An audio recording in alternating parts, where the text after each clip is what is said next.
नमस्कार मित्रांनो, तर पुन्हा कर्तव्य आहे या मालिकेमध्ये आपल्याला असं पाहायला मिळत आहे की वसुंधरा पायऱ्या चढून वर चाललेली असते. तिचे पाय खूप भाजत असतात. बनी तिला मदत करत असतो.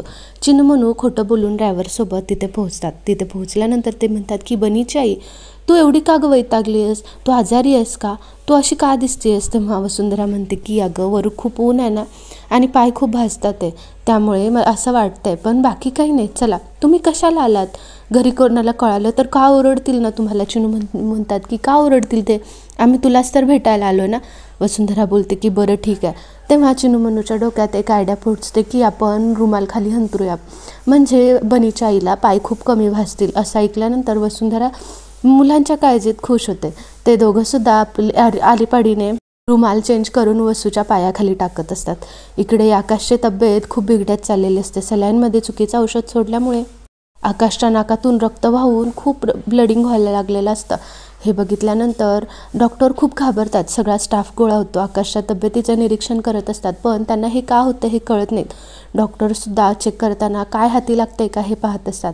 माधवराव घरी असतात. जयश्री लावणी विचारत असते की अहो चिनूमनूंना बघितलं का?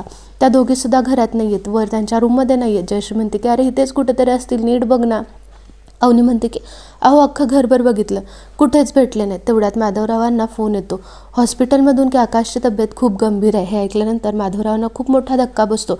ते निघालेलेच असतात की जयश्री मी पण येते म्हणून हट्ट करतात. माधवराव म्हणतात की अगं इथे मुली सापडत नाही आहे, तू इथेच थांब, तू शोधू लाग. तेव्हा अवनी म्हणते की आई तुम्ही जावा, आम्ही बघतो इथे. तनया आहे ना माझ्यासोबत, आम्ही दोघे मिळून शोधतो. म्हणून माधवराव आणि जयश्री तिकडून निघून जातात. दवाखान्यात पोहोचल्यानंतर त्यांना आकाशच्या तब्येतीविषयी कळतं. ही तनया चिनूमनूला शोधून खूप वैतागलेली असते. ती सगळीकडे चिनूमनूला गार्डनमध्ये वगैरे आवाज देत असतात, पण त्या दोघी कुठेच सापडत नाहीत. चिनूमनू वसुंधरा कसेबसे वर चढतात. एवढ्या उन्हात सुद्धा वसुंधराला त्रास होत असताना चिनूमनू म्हणतात की आई तू का करतेस हे सगळं? हे बघितल्यानंतर वसू म्हणते की अगं मी व्रत केले ना तुझा बाबा बरा व्हावा म्हणून हे सगळं करते, आणि आपल्याला बाबापेक्षा काहीच महत्त्वाचं नाही आहे. सगळेजण वसुंधराच्या आजूबाजूला असतात. ती फायनली वर पोहोचते, फेऱ्या मारते आणि घंटा वाजवायला चालू करते.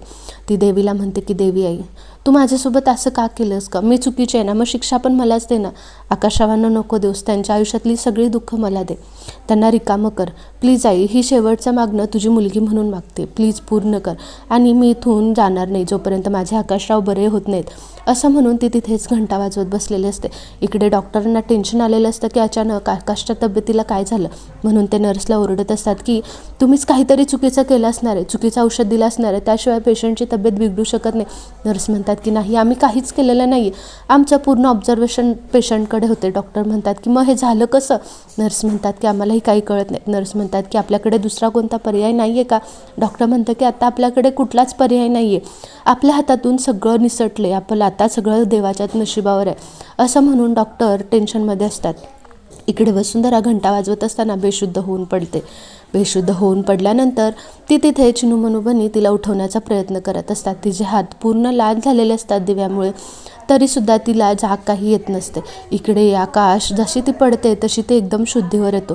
हा चमत्कार बघून डॉक्टरांना सुद्धा खूप मोठा धक्का बसतो. ते म्हणतात की हे कसं शक्य आहे, हे कसं पॉसिबल झालं? असं म्हणून ते खूप खुश होतात. आकाश शुद्धीवर येतो. तो इकडे तिकडे बघतो. ते बघितल्यानंतर डॉक्टर घरातल्यांना गुड न्यूज देतात की आकाश फायनली कोमातून बाहेर आलेला आहे. हे बघितल्यानंतर जयश्री आणि माधवराव आकाशला भेटायला जातात. तेव्हा त्याच्यासमोर तू खूप चांगला आहेस आणि काहीही होणार नाही तुला, असं त्याला धीर देत असतात. इकडे वसुंधराला चिनूमनू आणि बनी उठवण्याचा प्रयत्न करत असतात, पण वसुंधराला काही शुद्ध येत नसते. वसुंधराचं व्रत सफल ठरलेलं असतं. तिने आकाशचा जीव फायनली वाचवलेला असतो. इकडे आकाश उठतो. जयश्री आणि माधवराव तिथे डॉक्टरांना विचारत असतात की पुढे काय प्रोसिजर असेल. तेव्हा डॉक्टर म्हणतात की पेशंट खूप चांगला रिस्पॉन्स देत आहे, पेशंटची तब्येत खूप व्यवस्थित आहे, जर अशीच प्रगती राहिली तर आपण त्यांना उद्या डिस्चार्ज देऊ शकतो. फक्त त्यांना आता पुढचे काही दिवस बेड रेस्टमध्ये राहावं लागेल. हे ऐकल्यानंतर वसुदेवाचे हात जोडते आणि आभार मानते. ते ऐकल्यानंतर ती म्हणते की आकाश बाळा ठीक आहेस ना? आकाश शुद्ध आल्याच म्हणतो की आई वसुंधरा कुठे आहेत, मला त्यांना भेटायचं आहे. हे ऐकल्यानंतर जयश्रीच्या शिट्ट्या वाजतात. ती माधवरावांकडे बघते. माधवराव तिला डोळ्यानेच इशारा करतात की तू शांत बस. तेव्हा माधवराव म्हणतात की अगं अरे इथेच असेल ती, घरी आहे ना, मुलं आहेत त्यांच्यापाशी ती थांबली आहे. तेव्हा तरीसुद्धा आकाश वसुंधरा वसुंधरा म्हणून ओरडत असतो. मला त्यांना भेटायचं आहे. त्यांना काय करावं हे काही कळतच नाही. जयश्री आणि माधवराव एकमेकांच्या तोंडाकडे बघत असतात. हे झाल्यानंतर इकडे वसूला अजून जाग आलेली नसते. पुढच्या भागात आपल्याला पाहायला भेटणार आहे की वसुंधराला कळतं की आकाशरावांना जाग आलेली आहे, त्यांची तब्येत बरी झालेली आहे, म्हणून ती खूप खुश होऊन आपली बॅग भरून निघालेली असते. ती म्हणते की बाबा मी जाते आता, आकाशरावची तब्येत बरी झाली. हे ऐकल्यावर ते म्हणतात की वसूचे बाबा मी येऊ का तुला सोडाय. वसू म्हणते की नाही नाही बाबा मी जाते एकटी. ती जातच असते की जयश्री तिथे येते.